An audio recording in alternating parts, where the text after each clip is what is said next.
All the scores, all the highlights, all the fans. This is Friday Night Football on NBC 25.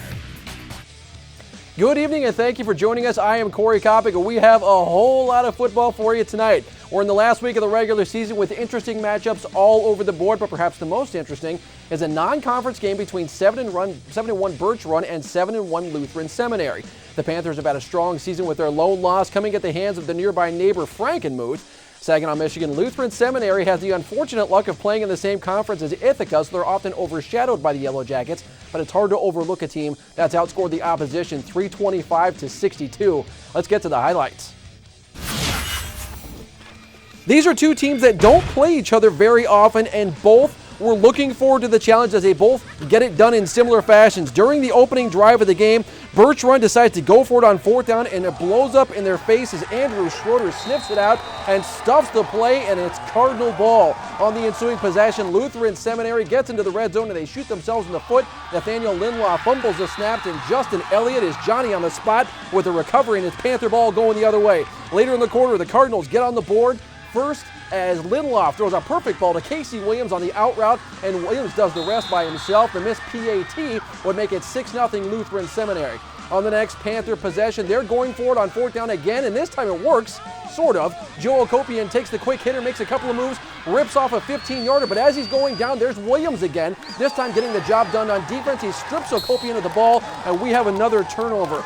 Second quarter now. The turnovers just keep coming. Lindlof back to pass. This time it's the Panthers defense that steps up. Leo Dorr III reads the pattern perfectly and picks it off. And once again, we are going the other way. Birch Run would cap off the drive as Elliott cruises into the end zone for the easy score. That would give the Panthers a 1-point lead. But Michigan Lutheran Seminary would come roaring back to win the game 27-20. Powers Catholic hosting Carman-Ainsworth. We're in the third quarter. The Cavs are up 20-6. Powers is driving. First and goal. John Andresiak powers his way in from short range. The Chargers cut the deficit to 20-13 Cavs. Carman, ensuing drive. Tyler Miner goes up top to Logan Bannister, who makes a nice catch falling down inside the 5-yard line. That would lead to this. Caleb Ruffin getting in from 2 yards out. Ruffin finishes with a team-high 135 yards. Carman led 26-13 in the third quarter. They would go on to win the game 33-20. On to Montrose and New Lothrop. We're going to kick off the Hornets 1st and 10 from the first quarter. Quentin Taylor is going to make the catch. He's cruising up the middle here, dancing around until Quentin Wilbur gets a hold of him. A little Quentin on Quentin crime. He latches onto him and takes him down at the 23-yard line. Montrose gets a chance and takes advantage of a missed assignment on defense. Chad Shelton, nope, that's not it. That's going to be a tackle inside the 10-yard line there. Looking for Chad Shelton. Here we go. Chad Shelton's going to take advantage of a missed assignment here. Cut all the way back across the field, and he's going to score, tying up the game with 8 minutes left in the half. It's 14 apiece. With only a minute left in the half, Montrose is doing everything they can to keep the Hornets from going ahead. Steven Garza breaks free, but he gets brought down by Cullen DeWitt with a nice open field tackle. New Lothrop wins the game 35-21. Other scores to tell you about now from around the region. Northville wins over Grand Blanc 23-20. Lapeer still remains unbeaten, 38-2. They finished the season unbeaten. They beat Davidson 38-2. Chesaning goes into Corunna and wins 49-28. And Flint Northwestern loses to Flint Southwestern 44-42. After years of bitter rivals, Arthur Hill and Saginaw's rivalry likely came to an end tonight. So if you're feeling a little nostalgic, look no further.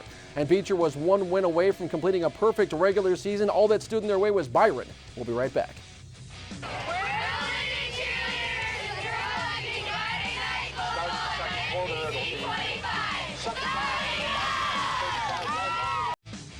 I'm Lamar Woodley. You're watching Friday Night Football on NBC 25. The list of celebrities continues to grow that watch our show. Flint Beecher has a rich tradition of high school sports dating back 3 decades. Alumni come back to the games and reminisce about days gone by, and they've watched the 2014 version rip through their schedule with relative ease. The Buccaneer football team is unbeaten on the year, and tonight they had a chance to finish the season in the same way if they could just get one more win over a pesky Byron squad. Let's go no huddle. We're going to pick it up in the third quarter. Bucks up 42-0. The Beecher offense was on point tonight. Marcus Wright sends the ball outside to Darius Blackburn. He's going to go 70 yards down the sidelines all by himself, and it's another touchdown for the Buccaneers. Look at the speed there. Byron will respond later on in the third quarter. Hunter Taunty draws back and finds Jake Skinner open for business. Byron will finally score the first touchdown of the night, but it's too little too late. Beecher wins 56-12. Linden hosting Fenton. First quarter, Fenton getting things done early. Rosario Ebert over the middle to Alec Thomas in traffic with a sensational catch here. He fights off one would-be tackler and a face mask. He goes 45 yards for the touchdown. It's 7-0 Tigers. Eagles answer right back. They march down the field and cap off the drive on 2nd and goal. Ethan Quisnelli, up the gut for the touchdown. The Eagles tie things up in the first. Second quarter, more Tigers offense. The passing attack was humming tonight. Ebert throws a strike to a leaping Thomas in the end zone. Fenton completes a perfect regular season with a 35-29 win.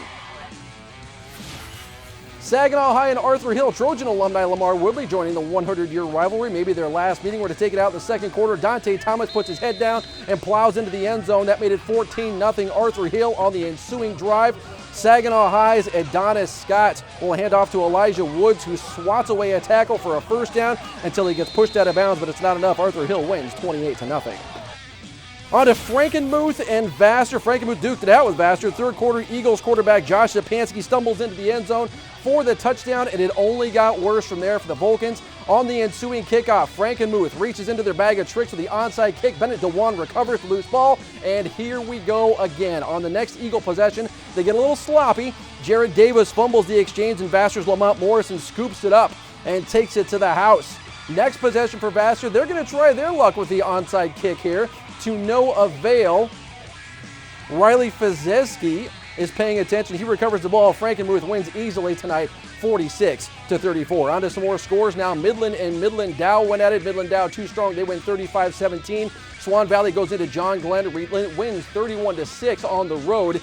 Beale City gives Elkton Pigeon Bayport all they can handle. The Lakers win 14-13. Millington is 2 points better than Crossville Lexington. It's time for our plays of the night. Number 3 comes to us from Montrose and New Lothrop. The Hornets' Ben Murin shows off the big arm with a 40-yard pass to Logan Van Sermon, who was on point tonight. He put another TD on the board to give the Hornets a lead in the first half. New Lothrop wins a hard-fought game, 35-21.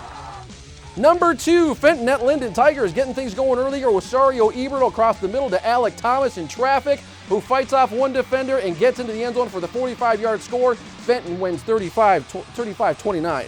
And our top play of the night comes to us from our game of the week. Birch Run is going for it on 4th down. Joe Okopian takes the quick hitter, makes a couple of moves, rips off a 15-yarder, but he's going down. Casey Williams rips it out, recovers the loose ball. Lutheran Seminary gets the best of Birch Run tonight as they win 27-20. In college football, no game is bigger than Michigan and Michigan State, and this year is no exception. Despite the circumstances, after years of having dirt kicked in their faces, the Spartans football program is currently ranked 8th in the country, while Michigan has struggled all year on and off the field, as athletic director David Brandon has come under considerable fire from fans and alumni alike. The odds makers have Michigan State as a 17-point favorite over the Wolverines due to conference realignment. The Spartans will host this game for the second year in a row in East Lansing. You can catch this game tomorrow at 3:30, and we will bring you the highlights tomorrow night at 11. Meanwhile, the Lions, there's one thing I want you to take from the Lions game, and it's the start time. The game starts tomorrow at 9 a.m. Coverage starts at 9 a.m. Well, most games start at 1 in the afternoon, so you're going to have to change your morning football routine. That's going to do it for us tonight. Join us tomorrow night when we bring you highlights from the biggest rivalry of them all as Michigan and Michigan State go to war in East Lansing. Saginaw Valley State is taking upset as they host Northwood. I'm Corey Kopic. Thank you so much for watching.